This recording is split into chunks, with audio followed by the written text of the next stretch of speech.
prove tecniche di ripresa, ci sono dei segnali positivi? Innanzitutto dobbiamo tener conto di quell'aspetto che ognuno di noi oggi ha, che non ne vuol più sentir parlare che le cose vanno male e che è fondamentale per far ripartire anche la voglia di chi ha ancora disponibilità economica di mettere le mani in tasca. Dall'altra parte gli indicatori che sono altrettanto importanti, ecco perché si è firmato questo accordo con Unioncamere,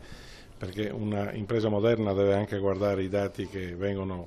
intorno a lei elaborati, e magari ci si trova, magari non ci si trova, ma è uno stimolo a far sì che si possa far meglio. C'è una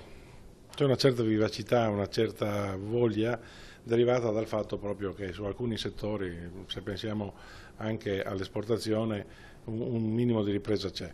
Nel settore commerciale che noi rappresentiamo, tra grande e piccola distribuzione ci sono delle aree positive, altre un po' meno, ma alla fine il segnale è che da nessuna parte si va più a meno.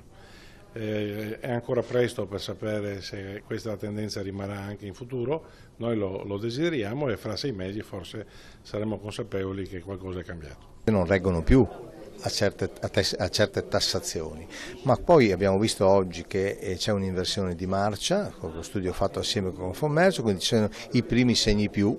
trascinati dalle vendite delle automobili piuttosto che dei motocicli, però questo è un segnale di tendenza che sicuramente aiuta ma non rassicura, perché la grande distribuzione è sproporzionata oggi in una situazione, in un territorio dove le città sono medie o medio-piccole, dove i centri storici sono nati con la concentrazione altissima di negozi e questi sono tutti in difficoltà. Bisogna far convivere le due realtà e gli amministratori purtroppo